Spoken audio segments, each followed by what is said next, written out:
नदी से लगते हुए द्वैत वन में 5 योद्धा शिकार की खोज में निकले हुए थे कि तभी अचानक थोड़ी थोड़ी देर के अंतराल में एक के बाद एक उनमें से 4 योद्धाओं की चीख सुनाई दी।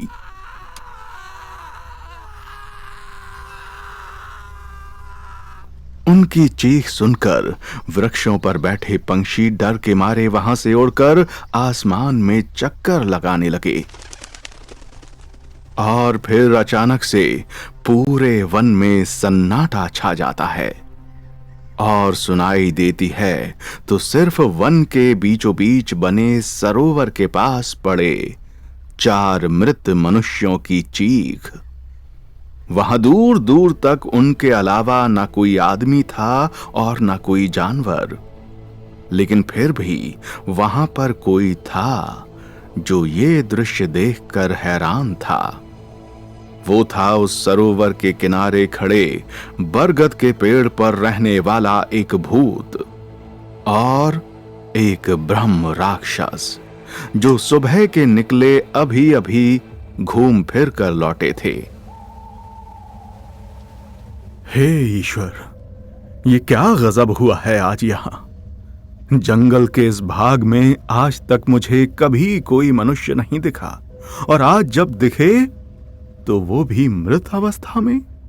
आखिर कौन है ये और इनकी मृत्यु कैसे हुई? इनके शरीर पर ना तो किसी जंगली जानवर के प्रहार के निशान हैं और ना ही किसी सर्प के डसने के। तो फिर भूत की बात सुनकर ब्रह्म राक्षस बोला, जिस तरह से ये सरोवर के निकट पड़े हैं उससे तो यही लगता है कि ये सब इस सरोवर का पानी पीकर ही इस अवस्था में पहुंचे हैं। तुम्हारे कहने का क्या मतलब है कि इस सरोवर का पानी जहरीला है? हे ईश्वर, अब तू क्या हमें प्यासा भी मारेगा? अरे, कोई मरे हुए को क्या मारेगा? क्यों बार बार तुम ये भूल जाते हो कि तुम अब जीवित नहीं हो?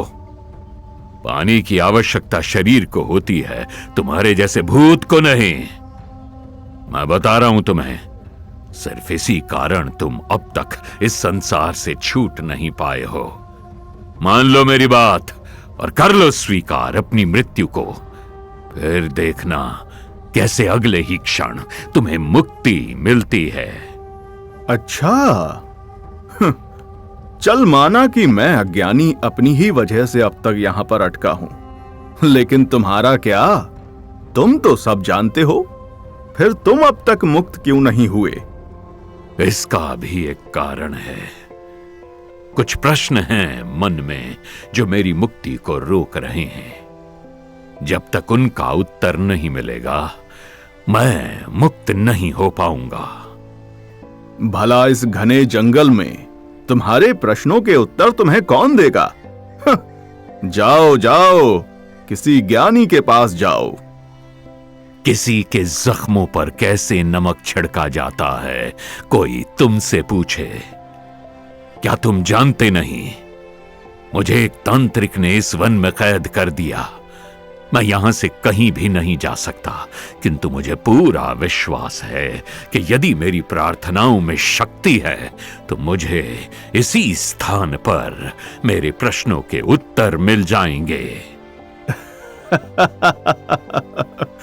शरीर छूट गया मगर सपने देखना नहीं छूटा। यहां सुनसान जंगल में भला कौन आएगा? तभी उन दोनों को किसी के कदमों की आहट सुनाई दी। भूत चिल्लाया, अरे वो देखो, कोई तो आ रहा है सामने से।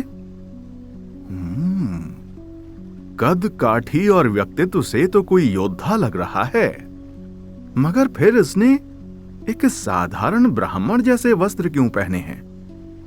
ब्रह्म राक्षस, क्या पता यही तुम्हारे सभी प्रश्नों का जवाब हो? अगर इसने भी सरोवर का पानी पी लिया तो फिर क्या होगा? होगा क्या? ये भी इन सब की तरह इनकी बगल में पड़ा होगा। ब्राह्मण के वस्त्र पहने जब वो एक योद्धा जैसा दिखने वाला व्यक्ति सरोवर के पास पहुंचा तो उसका कलेजा कांप गया। ये क्या हुआ इन सबको? ये सब ऐसे बेजान क्यों पड़े हुए हैं?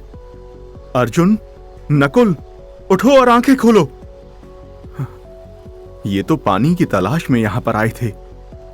कहीं इस सरोवर का पानी जहरीला तो नहीं, या फिर कहीं इन्होंने जंगल का कोई जहरीला फल तो नहीं खा लिया? भीम, आंखें खोलो भीम। प्यारे सहदेव, क्या हुआ तुम सबको? कोई कुछ तो बोलो। कोई तो मुझे बताओ, मेरे प्रिय भाइयों को हुआ क्या है? ओह, तो ये 4 मृत पड़े मनुष्य पांडव हैं, कुरु वंश की संतान, स्वर्गीय महाराज पांडु के पुत्र। और ये जो जीवित मनुष्य तुम्हारे सामने खड़े हैं ना, ये धर्मराज युधिष्ठिर हैं, इन 5 पांडवों में सबसे बड़े। वो तो ठीक है, लेकिन तुम इन्हें कैसे जानते हो? वो इसलिए क्योंकि अपनी मृत्यु से पहले मैं हस्तिनापुर के राज मंदिर का पुजारी हुआ करता था। कभी न सोचा था जिन्हें अपनी आंखों के सामने बड़ा होता हुआ देखा था, उन्हें ऐसे मृत रूप में भी देखना पड़ेगा। ए ईश्वर, ये कैसी लीला है तेरी। अगर ये हस्तिनापुर के राजकुमार हैं, तो ये यहां इस वन में क्या कर रहे हैं? दरअसल ये 5 पांडव भाई इस समय वनवास में हैं।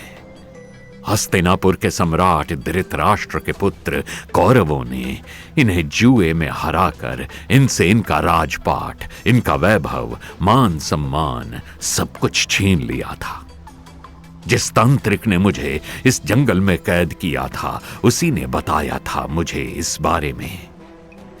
अब जरा तुम थोड़ी देर चुप रहो और देखो आगे क्या होता है। भीम, अर्जुन, उठो मेरे भाइयों, मेरे प्रिय नकुल सहदेव, यूं चुप रहकर अपने भ्राता को तंग मत करो। मैं इन पर पानी डालकर देखता हूं, क्या पता उससे इनकी मूर्छा टूट जाए। जैसे ही युधिष्ठिर ने सरोवर से पानी लेने का प्रयास किया, वैसे ही तुरंत सरोवर से यक्ष बाहर निकल आया। रुक जाओ मानव, मेरी अनुमति के बिना तुम यहां से पानी नहीं ले सकते।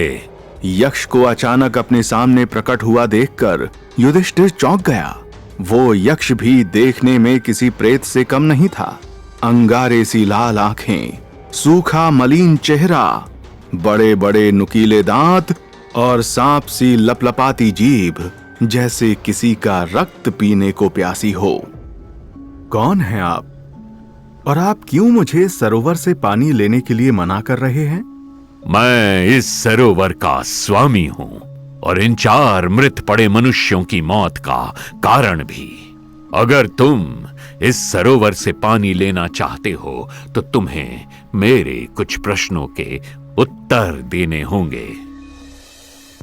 बरगद पर बैठे हुए भूत और ब्रह्म राक्षस बड़े ही ध्यान से यक्ष और युधिष्ठिर की बातें सुन रहे थे, जिनमें थे यक्ष के कुछ प्रश्न, ऐसे प्रश्न जिनके उत्तर में छिपा था धर्म और आध्यात्म का सार, जीवन की हर उलझन का समाधान, हर समस्या का निदान। क्या उन्हें सुनकर यक्ष संतुष्ट हुआ? क्या पांडवों को नया जीवन मिला? आखिर कौन था ये यक्ष और क्या थे उसके वो प्रश्न? क्या भूत और ब्रह्म राक्षस को मुक्ति मिली? एक एक करके आपको इन सभी सवालों के जवाब मिलेंगे, लेकिन उससे पहले आइए जानते हैं कि कैसे ये सब पांडव इस सरोवर के पास पहुंचे।